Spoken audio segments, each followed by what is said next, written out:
안녕하세요, IT 리더입니다. 오늘은 갤럭시 노트 10을 사용할 때 알아두면 좋은 여러가지 사용 팁들을 알려드리도록 하겠습니다. 갤럭시 노트 10 일반적인 스마트폰과 똑같다고 생각하실 수 있는데 정말 새로운 기능들이 많거든요. 어떤 걸 알아두면 좋은지 이것만 알아두시면 여러분들도 갤럭시 노트 10 전문가가 되시는 겁니다. 그럼 지금부터 차근차근 하나씩 따라와 보시기 바랍니다.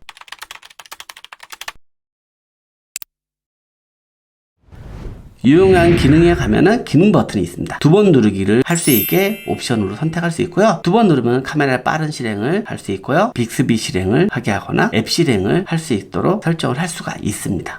예를 들어서 넷플릭스를 앱 실행으로 넣어두면요. 두 번 누르면은 넷플릭스가 한 번에 실행이 되기 때문에 편한 사용을 할 수가 있습니다. 내비게이션을 많이 사용한다. 그럼 내비게이션 기능을 등록해 두면 되고요. 캘린더를 많이 사용한다. 캘린더 기능을 등록해 두면 되겠죠? 그럼 전원을 어떻게 꺼야 되냐? 빅스비 기능까지 하기 때문에 길게 누르는 걸로 전원이 꺼지진 않습니다. 볼륨 하단하고 이 버튼을 동시에 눌러줘야지 이렇게 전원 끄기 메뉴가 나옵니다. S펜은 정말 다양한 기능들이 들어있는데요. 펜을 빼면은 다양한 메뉴들이 나옵니다. S펜 설정은 여기 톱니바퀴를 누르면요. 바로 설정 메뉴 들어오는데요. 오른쪽에 나오는 메뉴는 바로 가기에서 설정을 할 수가 있습니다. 기본적으로 등록된 것과 제가 추가한 기능들이 있습니다. 여기서 자신이 잘 안 쓰는 기능이다 빼고 다른 걸 넣을 수가 있는 거예요. 그럼 S펜으로 단순히 메모만 할까요? 번역기 기능 해외 사이트에 들어갔어요. 영어 공부하는 분들은 단어를 잘 몰라가지고 사전을 찾기도 하는데 번역기를 선택하면요. S펜을 올리는 순간 번역된 내용을 볼 수가 있습니다. 학습적으로도 도움을 받을 수가 있어요. 그리고 캘린더 손글씨도 굉장히 매력적인데요. 보통 우리는 눌러가지고 달력들을 입력을 하는데요. S펜을 사용하시는 분들은 여기 위에다가 바로 그림을 그려가지고 캘린더에 넣을 수가 있어요. 예를 들어서 제가 19일부터 23일까지 스케줄이 있다 등록해가지고 디지털적으로 볼 수도 있지만 이런 식으로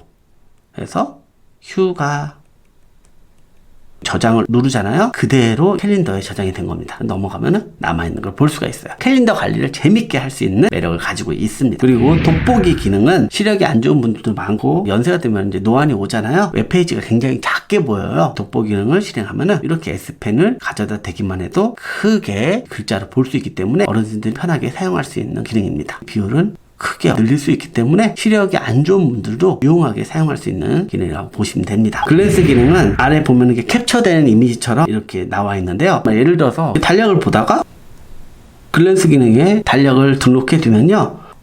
이 웹서핑 하다가 이때 스케줄 뭐가 있었지? 이런 식으로 한 방에 보고 이렇게 이용을 할 수가 있습니다. 이번에는 손글씨를 텍스트로 변하는 걸 보여드릴게요. 편하게 사용할 수 있는 게 악필도 인식을 잘하더라고요. 이렇게 쓴 글씨인데 인식을 했습니다. 그리고 즐겨 찾는 펜을 설정해두고 사용할 수 있는 것도 있습니다. 이 아래 보면은 별 표시가 있어요. 이걸 선택하면은 제가 즐겨찾기를 2개 해놨습니다. 이 플러스를 누른 다음에요. 여기서 원하는 펜 모양을 만드는 거예요. 이런 거. 그리고 색상은 추가를 눌러주면요. 이렇게 펜이 저장이 되는 거죠. 즐겨찾기한 펜들을 바로바로 사용할 수가 있습니다. 그리고 이번에 갤럭시 노트 10의 가장 또 변화된 포인트 중 하나가 에어 액션이 들어갔죠. 기존의 블루투스 기능에서 한 단계 진화된 기능이라고 보시면 되는데요. 이거는 앱마다 지원하는 컨트롤 내용이 틀립니다. 넷플릭스에서는 플레이 정지도 가능하지만 에어 액션을 통해 가지고 볼륨 조절도 가능을 합니다. 가운데 버튼으로 이제 컨트롤할 수 있는 거예요. 이렇게 한번 눌러주면은 어떤 기능을 하는지가 나오는데요. 이 버튼을 누른 상태에서 이런 식으로 액션을 주면 되는 거예요. 카메라 같은 경우는 이걸 통해 가지고 제스처로 를 전환시킬 수가 있어요.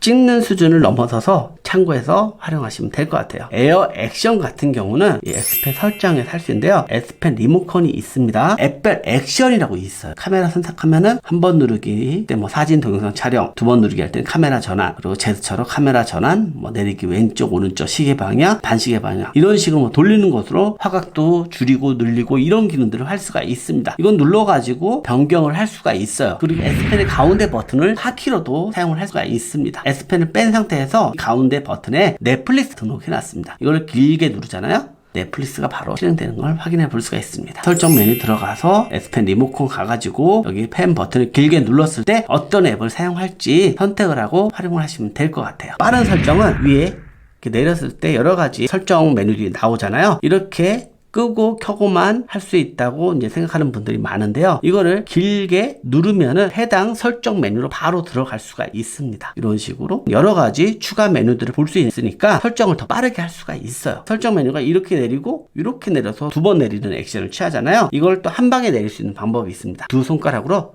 쭉 길게 내리면 볼 수가 있습니다. 이번에는 갤럭시 S10에서도 주목을 받았던 무선 배터리 공유에 대해서 알려드리도록 하겠습니다. 무선 배터리 공유 실행은 위에 설정 메뉴로 들어간 다음에요. 여기 보면 무선 배터리 공유가 있습니다. 이걸 누르면요 바로 무선 배터리 공유 모드로 들어갑니다. 뒤쪽을 이용해 가지고 여기에 스마트폰, 갤럭시 워치, 갤럭시 버즈 같은 걸 올려놓고 충전을 할 수가 있습니다. 그리고 엣지 메뉴, 이 갤럭시 시리즈가 이 엣지 화면 때문에 불만의 목소리를 듣기도 하는데 이 엣지 메뉴가 굉장히 또 매력적이거든요. 이렇게 살짝 옆으로 당겨주면 이런 엣지 메뉴를 가지고 있어서 빠른 접근을 할 수가 있습니다. 자주 사용하는 앱들을 등록하거나 뭐 게임들 등록해서 할 수도 있고요. 뭐 여러 가지 이 엣지 패널에 넣어가지고 이용을 할 수가 있습니다. 설정에 가서 디스플레이 가서 엣지 스크린이라고 있습니다. 여기 엣지 패널이 있습니다. 앱스 엣지, 피플 엣지, 삼성 멤버스, 스마트 셀렉트 이런 엣지 패널을 등록해서 사용할 수 있으니까 빠른 접근 및 편한 사용을 할 수가 있습니다. 닫은 인터넷 화면을 다시 열 수 있는 방법을 알려드리겠습니다. 이거는 삼성 인터넷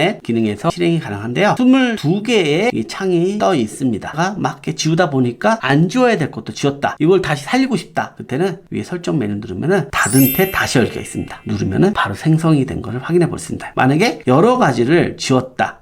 이거를 계속 눌러주면은 닫혀진 순서대로 복구가 됩니다. 그리고 커서 움직이는 걸 알려드리겠습니다. 만약에 여기서 커서를 움직이려면은 이런 식으로 해서 좀 약간 번거롭게 움직이잖아요. 이 밑에 스페이스바를 누른 상태에서 이런 식으로 하면은 마우스를 움직이듯이 커서 이동을 할 수가 있습니다. 그리고 화면을 녹화하는 방법에서 알려드리겠습니다. 위에 설정 화면을 내리면요. 옆으로 넘기면 화면 녹화가 있습니다. 화면 녹화를 누르면요.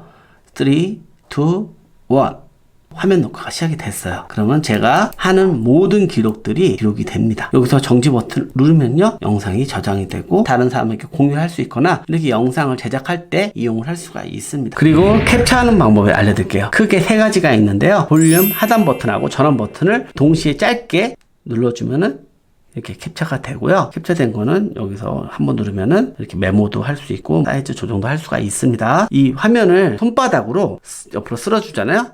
또 캡처하는 방법이 있습니다. 그리고 정말 쉬운 방법, 이 빅스비 버튼을 누른 상태에서 화면 캡처라고 하면 화면 캡처를 해줍니다. 화면 캡처,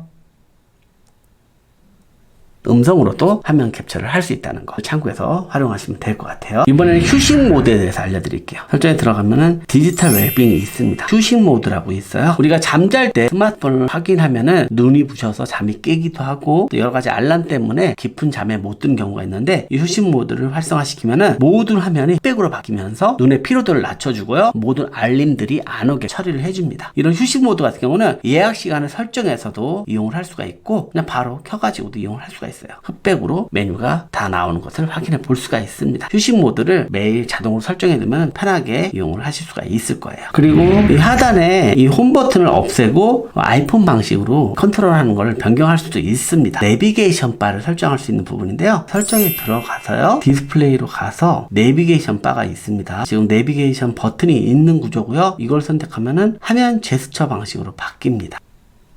이런 식으로 끌어올리면 해당 기능들이 실행이 되는 것을 확인해 볼 수가 있습니다. 그래서 이런 식으로 홈 버튼 나가고 이 사용 방법의 매력은 화면을 더 넓게 볼 수 있다는 장점이 있는 거죠. 그리고 무음 모드가 필요한 순간이 있거든요. 근데 무음 모드의 아쉬운 점은 깜빡 잊고 계속 무음 모드를 해서 알림도 안 받고 전화도 안 받는 경우들이 있습니다. 그래서 그걸 일정 시간 동안 무음 모드를 설정하는 방법에서 알려드릴게요. 여기 보면은 진동이 있죠. 이걸 길게 누릅니다. 들어간 무음이 있죠. 선택을 하면은 일정 시간 동안만 무음이 있습니다. 무음 적용 시간을 1시간 할 것인지 2시간 할 건지 아니면 직접 설정할 건지 이런 식으로 선택이 가능하기 때문에 깜빡 잊고 알림을 못 받는 그런 불상사는 없을 거라는 거 참고해 두시면 될 것 같아요. 그리고 화면 끝에 가면은 빅스비 홈이 있죠. 근데 보기 싫어하는 분들이 있어요. 없애는 방법이 있습니다. 화면을 모아줘요. 빅스비 홈 체크 버튼이 있죠. 요거 눌러주면 빅스비 홈이 안 나옵니다. 그리고 빅스비 홈을 다시 활성화시키고 싶으면은 여기서 다시 체크를 해주면은 빅스비 홈이 나오는 것을 확인해 볼 수가 있습니다. 그리고 빠른 앱 전환하는 방법에 대해서 알려드릴게요. 이렇게 해서 이제 여러 가지 앱들을 실행하고 찾는 것도 방법이긴 한데 이 홈 버튼을 누르자마자 옆으로 이동시키면은 이런 식으로 이동이 가능합니다. 그냥 놔두면 바로 실행이 됩니다. 그리고 스마트폰을 사용하다 보면 여러 가지 찌꺼기 때문에 느려지는 경우가 발생하는데요. 갤럭시 노트는 디바이스 케어를 통해서 최적화된 스마트폰 상태를 만들 수가 있습니다. 그 설정에 가서 디바이스 케어라고 있어요. 디바이스 상태를 확인해서 최적화를 시킬 수가 있는데 매번 이렇게 확인하면 번거롭잖아요. 이걸 자동으로 최적화를 시킬 수가 있습니다. 위에 땡땡땡 누르면 자동 최적화가 있죠. 시간을 임의대로 설정해 두면요, 그 시간대만 되면은 알아서 자동 최적화를 해가지고 항상 최적화된 스마트폰 상태를 유지할 수 있게 해줄 수가 있습니다. 마지막으로 음성 녹음에 대해서 알려드릴게요. 음성 녹음은 크게 세 가지가 있어요. 일반, 인터뷰, 텍스트 변화. 만약에 회의나 인터뷰나 녹음된 내용을 듣고 입력을 하는 경우가 있는데요, 텍스트 변환을 해두시면은 녹음이 되면서 그 내용을 이게 자동으로 텍스트로 변환을 해주기 때문에 편하게 사용할 수 있는 녹음 방식이에요. 안녕하세요. 내일 몇 시에 볼까요? 구독해 주실 거죠? 정확하게 이 텍스트가 입력이 된 것을 확인해 볼 수가 있습니다. 네, 지금까지 갤럭시 노트 10 사용 방법에 대해서 확인해 봤습니다. 어떻게 도움이 되셨나요? 도움이 됐다면 좋아요, 구독하기, 댓글, 알람 부탁드릴게요. 여러분 또 만나요.